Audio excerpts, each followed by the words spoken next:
Di sini para ulama mengatakan al-jar qabla dar, cari tetangga sebelum membangun rumah. Tetangga yang terbaik adalah apa? Masjid. Maka berbahagialah orang-orang yang rumahnya dekat masjid, apalagi menjadi pengurus masjid. Ini para ikhwan yang dirahmati oleh Allah Subhanahu wa taala. Karena sifat sangat dominan dari orang munafik adalah malas bangun mengerjakan sholat berjamaah. Sikap orang dominan juga adalah sikap yang sangat dominan dari orang munafik juga adalah yura'unan nas. Kalaupun sholat riya, kalau sholat riya, ingin dilihat agar dipuji, itu namanya riya. Ingin dilihat agar diberi hadiah, penghargaan, sanjungan. Makanya mereka semangat kalau sholatnya sholat zuhur, asar, maghrib. Tapi giliran sholat subuh dan isya mereka malas. Karena zaman dahulu tidak ada listrik. Kalau sudah terbenam matahari, maka tidak terlihat orang-orang. Makanya sholat yang paling berat atas orang-orang munafik adalah ketika malam. Sholat apa itu? Subuh dan isya. Karena mereka tidak bisa riya. Rasulullah sallallahu alaihi wasallam bersabda, "Athqalus salawati 'alal munafiqin salatul fajri wa salatul atamah." Sholat paling berat atas orang munafik adalah sholat subuh dan sholat isya. Karena tidak bisa riya. Maka sifat sangat dominan dari orang munafik adalah riya. Apa itu riya? Memperlihatkan amalan agar dipuji, diberi hadiah, diberi sanjungan, penghargaan. Itu namanya riya.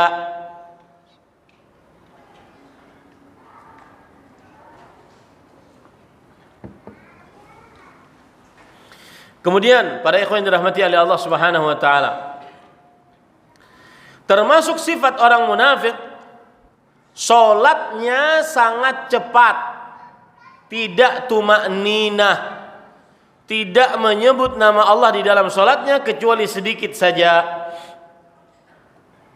Sebagaimana lanjutan dari ayat tadi, surah Nisa ayat 142 sampai 143, wala yadhkurunallaha illa qalila. Mereka tidak menyebut nama Allah di dalam solat mereka kecuali sedikit sekali. Karena solatnya cepat, tidak mengumpulkan syarat tumakninah atau rukun tumakninah. Dan rukun tumakninah menurut jumhur ulama adalah rukun solat. Tidak sah solat tanpa tumakninah. Maka orang munafik, mereka di dalam solatnya tidak tumakninah. Sebagaimana hadis Rasul sallallahu alaihi wasallam, tilka salatul munafiq, tilka salatul munafiq. Itulah salatnya orang munafik. Itulah salatnya orang munafik. Yarqubu syams, kalau sudah azan asar dia menunggu matahari. Hatta idza kanat baina qarnai syaitan. Sampai jika matahari di antara dua tanduk syaitan. Nah, dua tanduk syaitan itu begini. Ya. Ini matahari mau terbenam. Lihat, ketika matahari mau terbenam, persis seperti dua tanduk syaitan.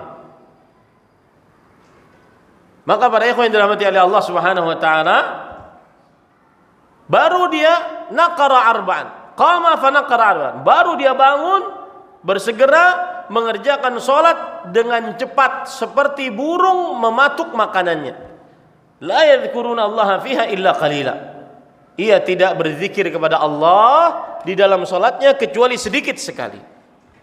Nah, kemudian para ikhwan yang dirahmati oleh Allah Subhanahu wa taala, termasuk sifat yang sangat dominan dari orang munafik adalah mengolok-olok agama. Apalagi di zaman kita, zaman media sosial. Semua orang dengan mudah bisa menyebarkan konten, entah itu video, foto, tulisan, menyebarkan konten. Dan kadang-kadang yang disebarkan adalah mengolok-olok agama dengan dalih melawak. Maka ini sifat dasar orang munafik, suka mengolok-olok agama dengan dalih cuma main-main. Dan orang seperti ini jadi munafik tanpa sadar, dan munafiknya munafik akbar, keluar dari agama Islam. Lihat, Allah berfirman di dalam surah At-Taubah ayat 64, 66 sampai 66. Yahdharul munafiqun an tunazzala alaihim suratun tunabbi'uhum bima fi qulubihim. Orang-orang munafik khawatir akan diturunkan kepada mereka surat yang menerangkan tentang apa yang ada di dalam hati-hati mereka.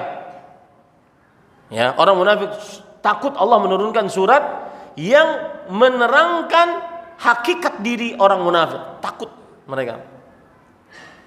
Qul istahzi'u, katakan wahai Muhammad sallallahu alaihi wasallam, silahkan kalian mengolok-olok. Innallaha mukhrijun ma tahdharun.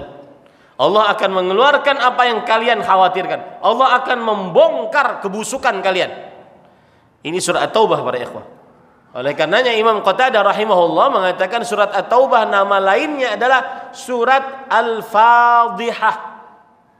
Apa arti surat Al-Fadhihah? Surat yang membongkar kebusukan orang-orang munafik. Fadhihah itu artinya membongkar kebusukan orang-orang munafik. Al-Fadhihah. Kemudian lanjutan dari ayat tadi, wala in sa'altahum, jika engkau wahai Muhammad sallallahu alaihi wasallam bertanya kepada mereka orang-orang munafik, mengapa kalian mengolok-olok Allah, ayat-ayat Allah dan Rasulullah sallallahu alaihi wasallam? Karena di zaman itu ada seorang munafik yang berkata, ma ra'ayna mithla haula'i qurra'ina arghaba butunan wa akdzaba alsunan wa ajbana 'inda liqa. Waktu itu dalam sebuah perjalanan, maka ada orang munafik berkata, kami tidak pernah melihat orang-orang yang paling buruk selain orang-orang ahli baca Al-Quran di tengah-tengah kita. Maksudnya adalah Nabi dan para sahabatnya. Mereka mengatakan seperti itu. Apa celaannya? Kalau ngomong paling dusta, perutnya paling gendut karena banyak makan. Tapi kalau ketemu musuh paling pengecut. Ini penghinaan terhadap Rasulullah sallallahu alaihi wasallam. Sahabat yang mendengar itu mengatakan, wallah la ukhbiranna Rasulullah sallallahu alaihi wasallam, demi Allah aku akan beritahukan engkau kepada Rasulullah sallallahu alaihi wasallam. Sebelum sahabat ini sampai kepada Rasulullah sallallahu alaihi wasallam, datang wahyu kepada Rasulullah sallallahu alaihi wasallam memberitahukan perkataan orang munafik tadi. Orang munafik tadi akhirnya minta maaf, memegang tali pelana unta Rasulullah sallallahu alaihi wasallam, mengikuti Rasulullah SAW berjalan, dan kaki orang munafik itu terkena batu, terluka-luka. Dan ia mengatakan, innama kunna nakhudu wa nal'ab, kami cuma main-main, cuma bersenda gurau untuk menghilangkan safar. Lihat para pelawak yang menjadikan konten agama sebagai lawakan. Ini hati-hati. Allah mengatakan, qul, katakan wahai Muhammad, abillah wa ayatihi wa rasulihi kuntum tastahzi'un. Katakan wahai Muhammad, apakah dengan Allah, ayat-ayat Allah dan Rasulullah kalian mengolok-olok? La ta'tadhiru, enggak ada alasan bagi kalian. Qad kafartum ba'da imanikum, kalian telah kafir setelah keimanan kalian. Hati-hati mengolok-olok agama. Ya, seperti misalkan membicarakan tentang pembicaraan mungkar dan nakir dengan istilah-istilah yang tidak layak, tidak cocok. Misalkan